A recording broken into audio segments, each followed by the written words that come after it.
versículos 7 y 8 del capítulo 5 de Primera de Corintios. ¿Ya están ahí? Bueno, dice la palabra del Señor.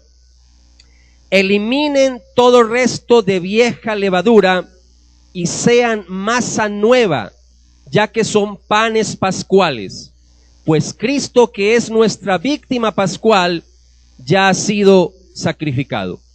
Así que hagamos fiesta, pero no a base de la vieja levadura, me refiero a la maldad y a la perversidad, sino con los panes pascuales de la sinceridad y de la verdad.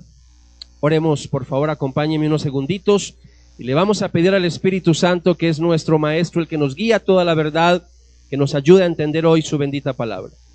Espíritu Santo, a ti, tercera persona de la Trinidad, nos dirigimos en este momento para pedirte que abras nuestro entendimiento, que nos des mucha sabiduría, Señor, porque necesitamos hoy pasajes tan conocidos por nosotros que vamos a leer y a escuchar, pero que hoy tú, Espíritu Santo, esos pasajes, esos versículos, Señor, que sean de mucha bendición para nosotros en la noche de hoy, que cobren vida en nuestras mentes y en nuestros corazones, y sobre todo, Señor, que entendamos el mensaje del autor, que entendamos el trasfondo bíblico, que entendamos qué nos quisiste decir a través de tu bendita palabra. Señor, gracias de antemano por lo que nos vas a enseñar en la noche de hoy a través de este mensaje. Oramos con gratitud, Padre, en el nombre de Jesús.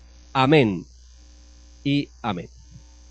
Vamos a darle un título a la predicación en la noche de hoy, para los que toman apuntes, y es Cristo nuestra Pascua.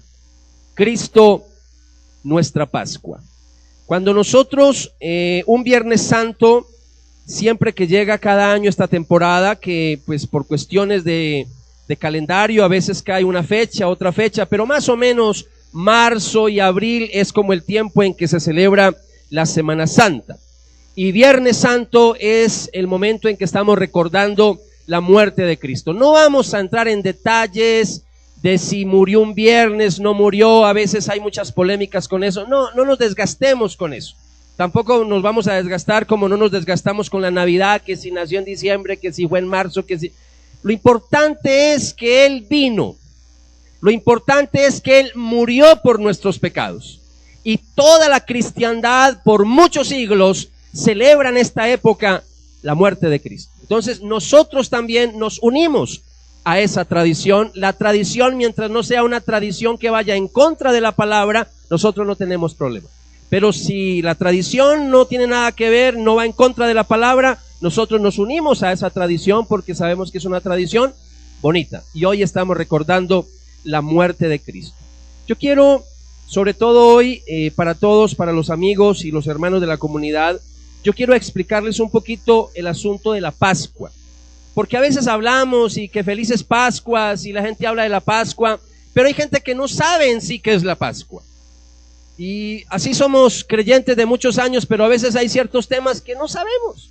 Y a veces pasamos en una iglesia 10, 20, 30, 40 años y los temas más elementales, más sencillos que debiéramos de conocer, no los conocemos.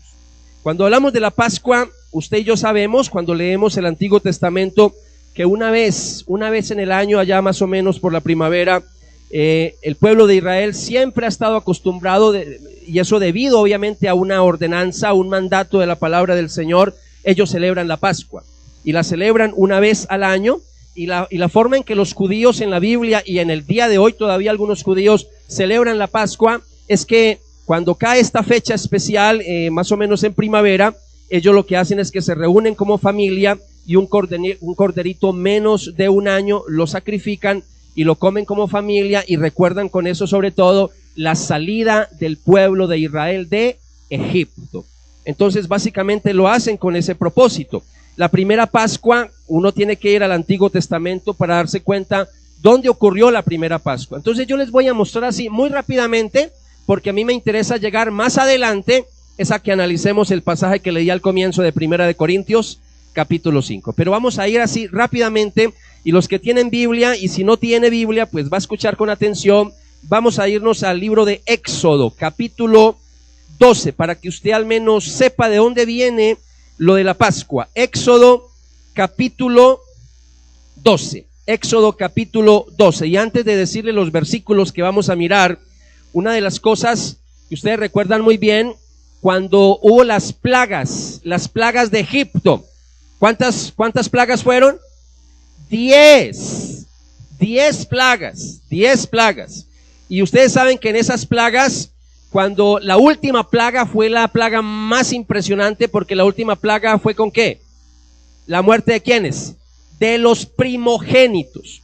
Entonces Dios le mandó al pueblo de Israel que untara los dinteles de las ventanas y de las puertas con la sangre del cordero, que untara con sangre los dinteles de ventanas y puertas, para que cuando pasara el ángel de la muerte que iba a castigar al pueblo de Egipto, las familias de Israel se salvaran, es decir, los primogénitos de Israel. Entonces, cuando la Biblia nos menciona que el ángel pasó y que pasaba de largo, cuando veía una casa que tenía los dinteles de las ventanas o de las puertas con sangre, untada con sangre, entonces el ángel pasaba de largo. Y ese pasaba de largo, de ahí es donde viene la palabra Pascua. Entonces yo quiero que desde ya, sentando esa base, vamos entendiendo qué es lo que significa la Pascua como tal. Vamos a mirar Éxodo capítulo 12, porque toda la Pascua tenía que ver con un cordero. Ustedes saben que todo lo que se escribió en el Antiguo Testamento se escribió como ejemplo para nosotros, y se escribió también de una manera pedagógica para enseñarnos cuando viniera el Cordero de Dios que quita el pecado del mundo. Entonces el Antiguo Testamento tiene que ver mucho con corderos, para que ya el pueblo se fuera ¿qué? Familiarizando con la venida del Cordero de Dios. En el capítulo 12 de Éxodo, versículo 5, si usted va conmigo, ahí en el versículo 5 del capítulo 12 dice lo siguiente.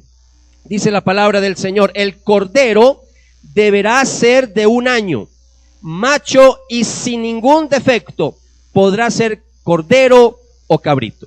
Entonces, cuando miramos la primera indicación que nos muestra la Biblia acerca del cordero, es que ese cordero pascual tenía que ser un cordero ¿qué? ¿Sin qué?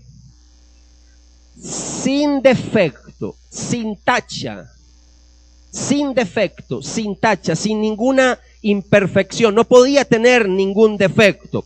Otra cosa que tenía que pasar con el cordero de la Pascua, que está en Éxodo, en el capítulo 12, versículo 6, y sigue leyendo conmigo, dice: lo guardarán hasta el día 14 de ese mes, y en la tarde de ese día toda la comunidad de Israel procederá a inmolarlo, procederá a sacrificarlo. Entonces, en primer lugar, el cordero de la Pascua, hablando de la ley de Moisés, para celebrarlo hasta el día de hoy lo celebran los judíos, ese cordero primero tenía que ser sin defecto, y número 2, ese cordero era para el sacrificio, era un cordero sacrificial, era para inmolarlo.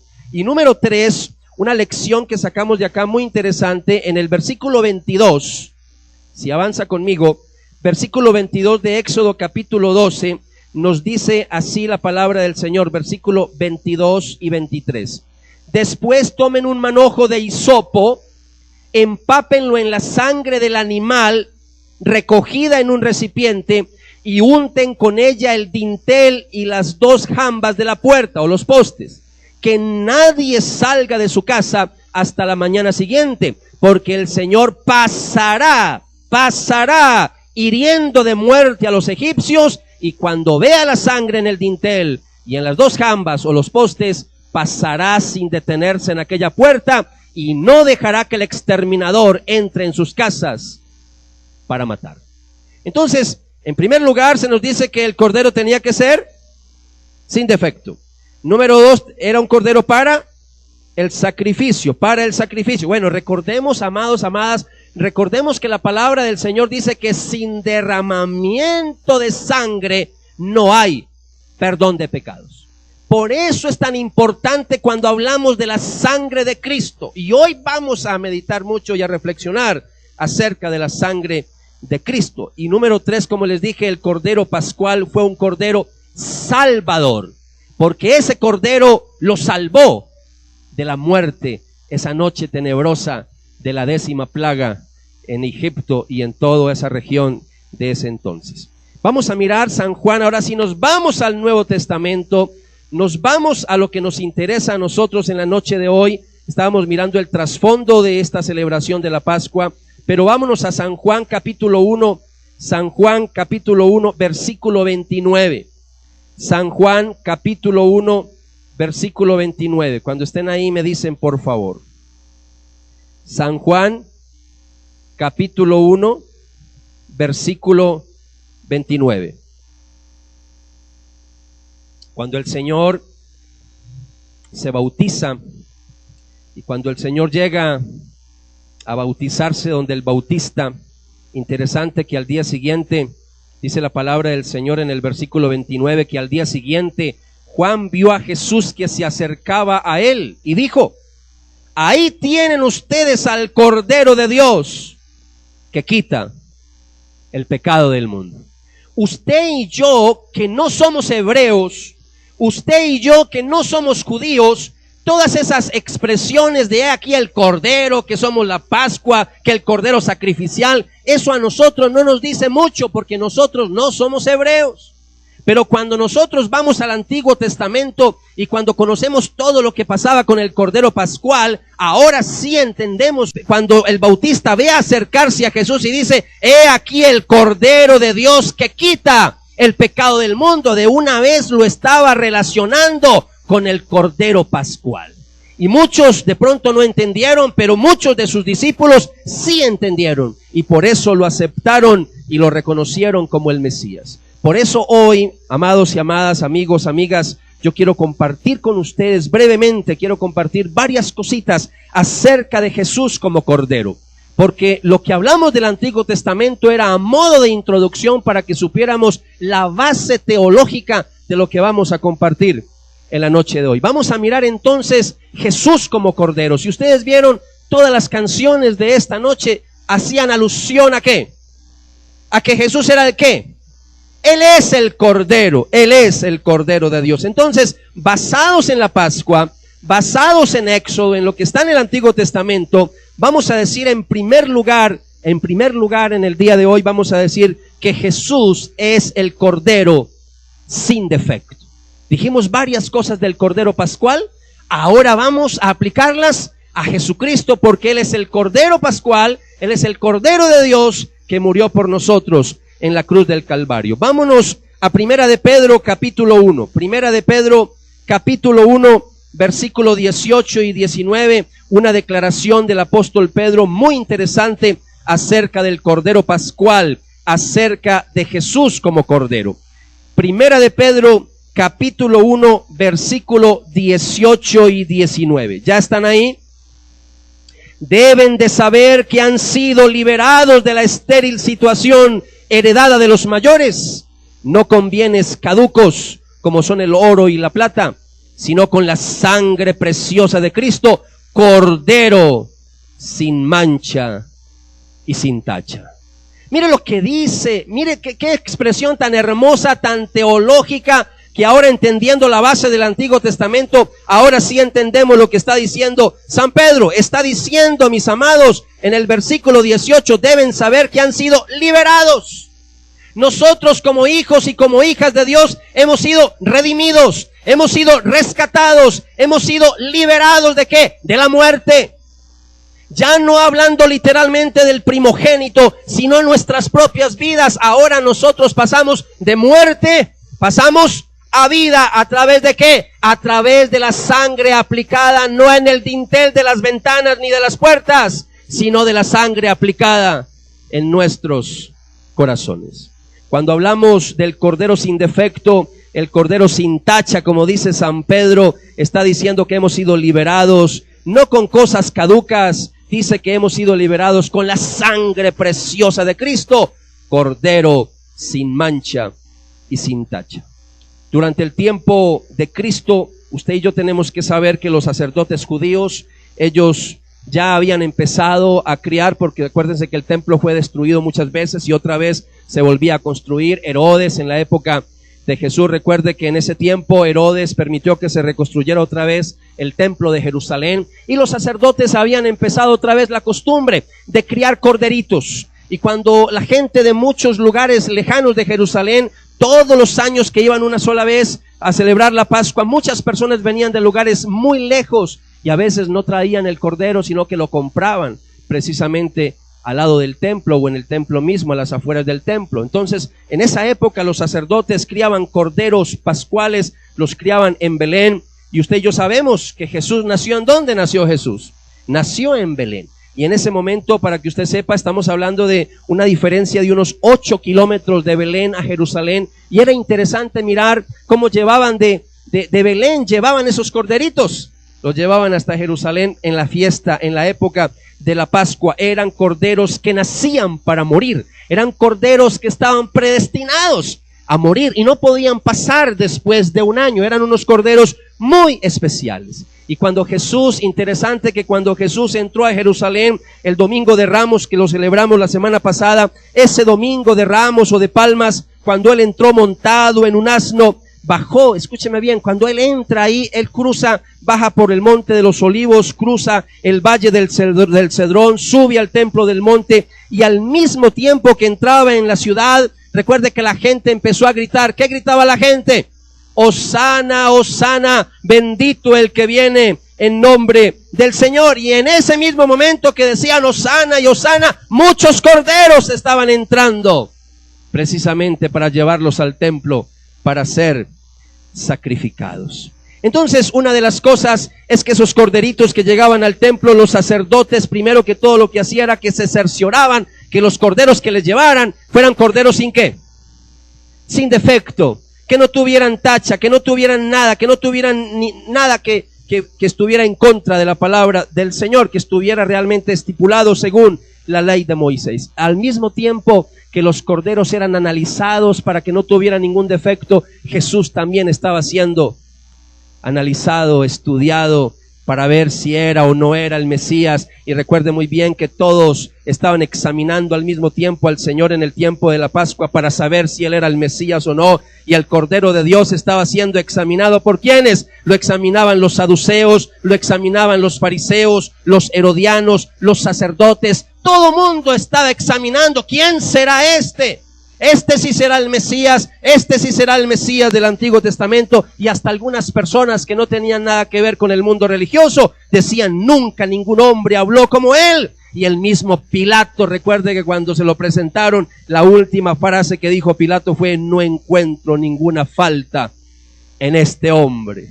Así que mientras los corderos pascuales eran examinados, Jesús también era examinado. Y ustedes saben que por los apóstoles y por todo lo que nos dice la palabra del Señor, la revelación escrita de Dios, Jesús fue el Cordero sin mancha, Él fue el Cordero de Dios sin defecto. Y como dice en el versículo 18 el apóstol Pedro, dice que Él nos redimió, nos ha rescatado con un precio muy enorme, con un precio muy grande, con la sangre preciosa de Cristo, como de un Cordero sin mancha y sin tacha.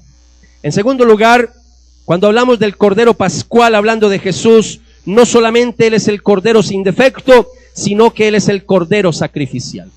Y cuando hablamos que Él es el Cordero sacrificial, ahora sí, por favor, volvamos otra vez a 1 Corintios capítulo 5, el texto que leímos al comienzo de esta predicación. 1 Corintios capítulo 5, versículo 7, volvamos otra vez para que miremos lo que dice sobre el Cordero sacrificial, que es Cristo. Versículo 7. Dice la palabra del Señor: eliminen todo resto de vieja levadura. Aquí, ¿a quién le está hablando San Pablo aquí? ¿A quién? A los corintios. Y en este caso la palabra del Señor, ¿a quién le está hablando?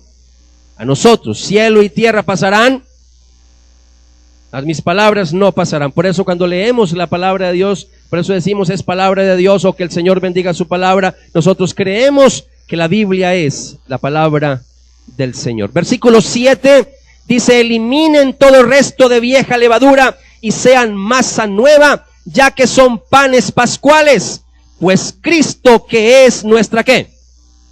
Nuestra víctima pascual, ya ha sido sacrificado. ¿Cómo presenta San Pablo a Jesucristo? ¿Cómo lo presenta?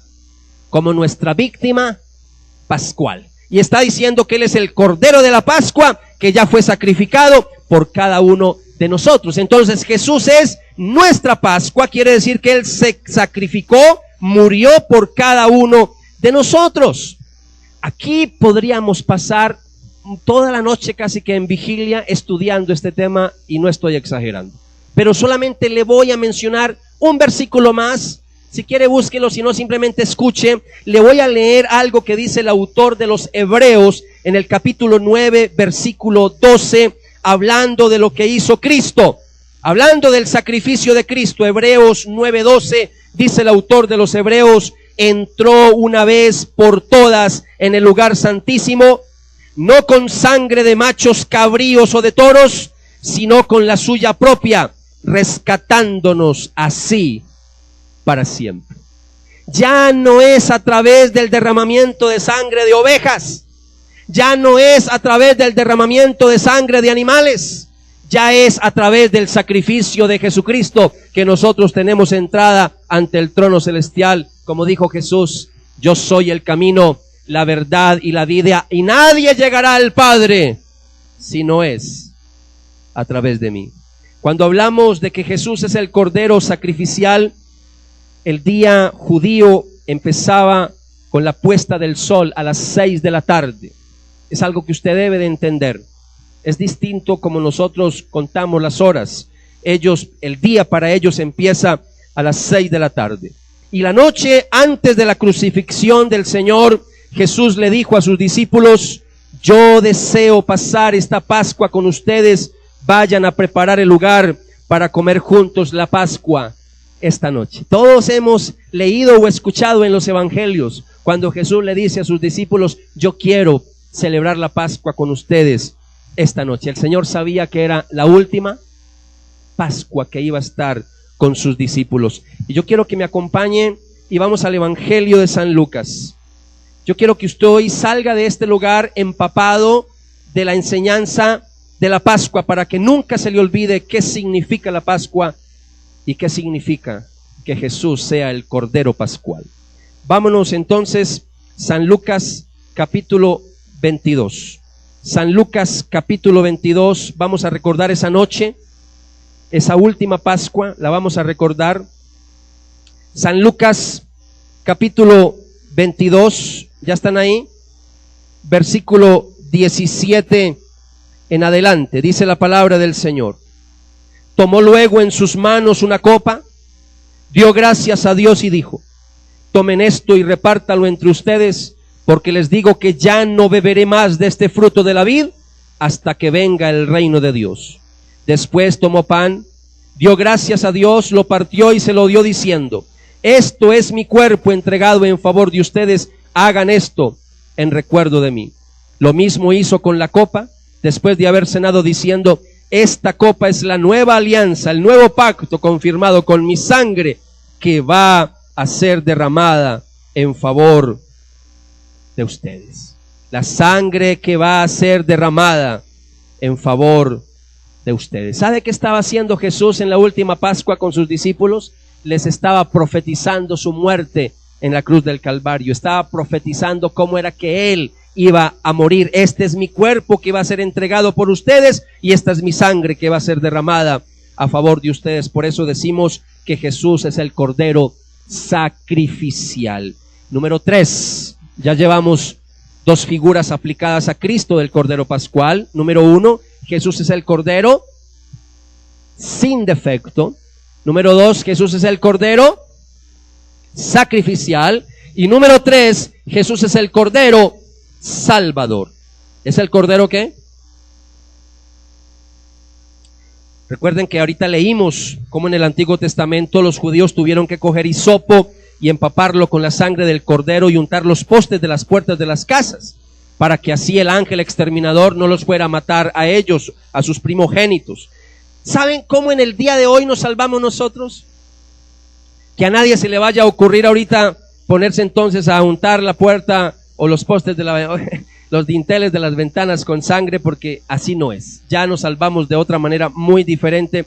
Y yo sé que peco por ser demasiado simple y sencillo, pero no tengo tiempo para explicar más.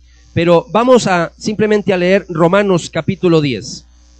Romanos capítulo 10, el apóstol San Pablo, escribiéndole a la iglesia de Roma, en el versículo 9, les dice lo siguiente.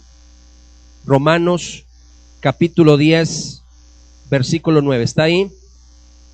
Y dice la palabra del Señor: si pues tus labios confiesan que Jesús es el Señor, y crees en tu interior que Dios lo hizo resucitar triunfante de la muerte, serás salvado, porque se necesita la fe interior del corazón para que Dios restablezca en su amistad, y la pública confesión de esa fe para obtener la salvación. Voy a leer el versículo 10 nuevamente. Porque se necesita la fe interior del corazón para que Dios restablezca en su amistad, y la pública confesión de esa fe para obtener la salvación. ¿Cómo nos salvamos en el día de hoy? A través de la fe. Cuando yo confieso públicamente que creo que Jesucristo es el Señor y el Salvador de mi vida. Por eso ya no hay que colocar sangre en los dinteles de las puertas. Jeremías, por allá en el capítulo 31, versículo 33, dijo: pondré mi ley en su interior, la escribiré en sus corazones, y yo seré su Dios, y ellos serán mi pueblo. Por eso en el Nuevo Testamento ya no se habla de sacrificios de animales, porque en el Nuevo Testamento se habla de que Jesucristo, como nuestro Cordero Pascual, ya pagó por nuestros pecados. Ahora ya nosotros no tenemos que hacer ese tipo de sacrificio. Lo único que tenemos que hacer es depositar nuestra fe en Jesucristo, creer que Él murió por nosotros, confesarlo públicamente como el Señor y el Salvador de nuestra vida. Jesús, el viernes como hoy, un viernes como hoy, si creemos que murió un viernes, y si no, pues sería otro día, pero un viernes, siguiendo la tradición, 3 de la tarde, los sacerdotes tomaron esos corderos perfectos y los sacrificaron en la tarde.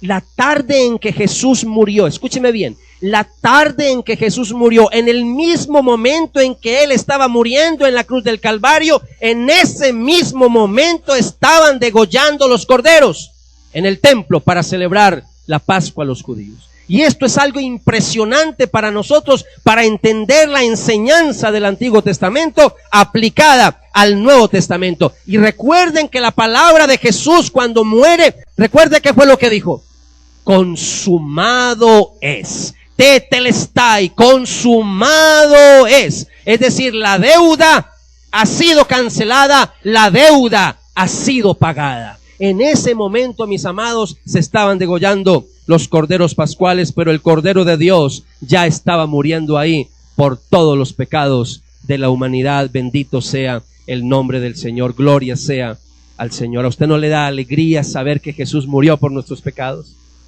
Esto es algo maravilloso, el saber que estamos aquí, precisamente es porque Cristo un día murió en la cruz del Calvario por nuestros pecados. Jesús es el Cordero sin mancha, Jesús es el Cordero para el sacrificio, Jesús es el Cordero Salvador. Pero en último lugar, yo quiero decir algo hoy, en último lugar, que va a ser una enseñanza como una aplicación para todos los que estamos acá. Jesús es el Cordero compartido. Jesús es el Cordero, ¿qué? Compartido.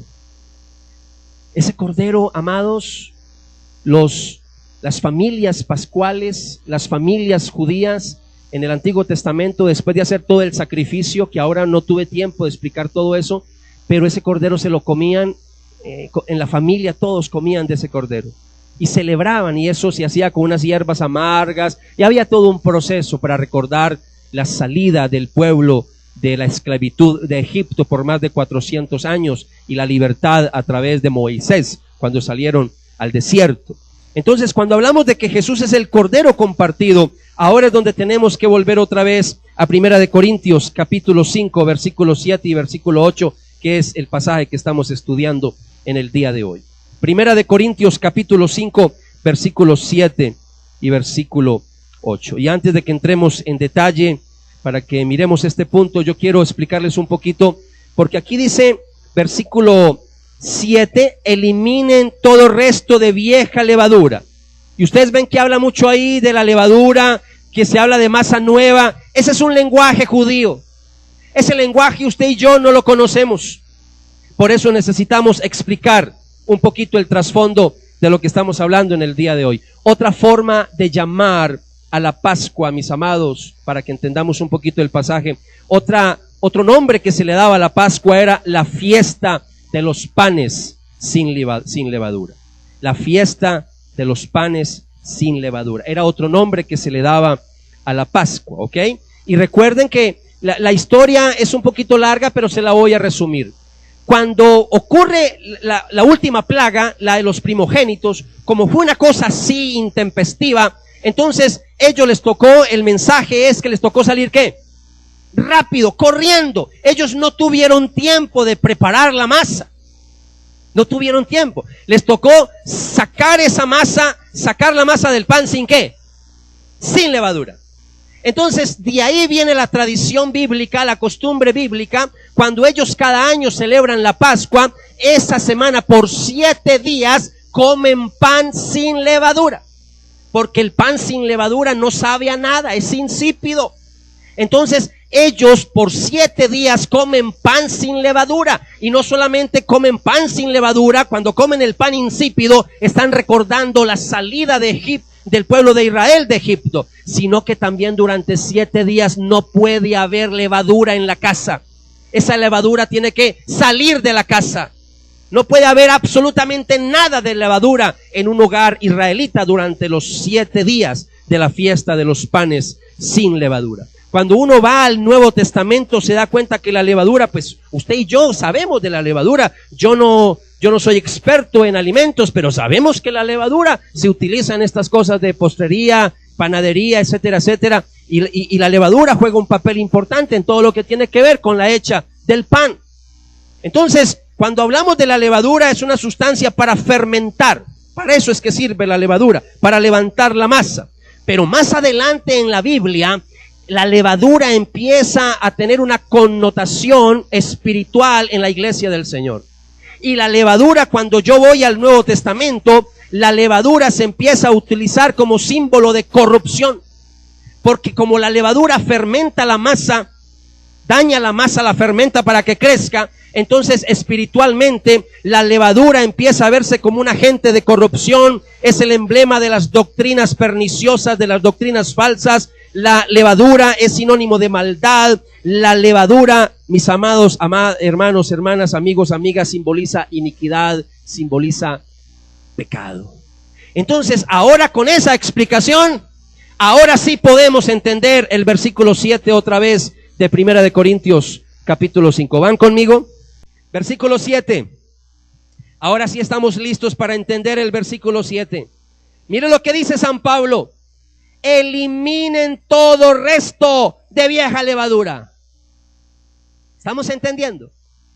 Eliminen todo resto de vieja levadura y sean masa nueva, ya que ustedes son panes, ¿qué? Panes pascuales, pues Cristo, que es nuestra víctima pascual, ya ha sido sacrificado. Eliminen todo resto de vieja levadura. Cuando Pablo les dice que ellos son masa sin levadura, lo que quiere decir es que ellos han sido santificados por Jesucristo, que ellos han sido lavados por la sangre de Jesucristo. Pablo quiere que la iglesia de Corinto se limpie, así como los judíos una vez al año limpiaban sus casas de toda levadura. Y a usted yo me quiero dirigir en esta noche, sea que lleve tiempo de conocer del Señor, o sea que apenas está conociendo de Dios y nos está visitando hoy por primera vez. No importa en qué clasificación quepa usted, pero yo le quiero exhortar en el amor del Señor, que cuando nosotros llegamos a una época como esta de Semana Santa, no es simplemente para recordar la muerte de Cristo solamente un Viernes Santo, sino que hay una exhortación que nos está haciendo el Señor y una invitación a que nosotros quitemos toda contaminación que hay en nuestra vida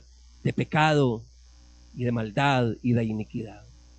Me parece muy triste cuando nosotros, y aquí estamos hablando porque aquí no estamos juzgando a nadie, todos necesitamos de Dios, pero me parece muy triste cuando vemos personas que solamente se acuerdan de Dios en una fecha como esta, y el lunes, cuando llega después de resurrección, ya no quieren saber nada del Señor y solamente se consagran de pronto 2 o 3 días de Semana Santa y ya después no quieren buscar más del Señor.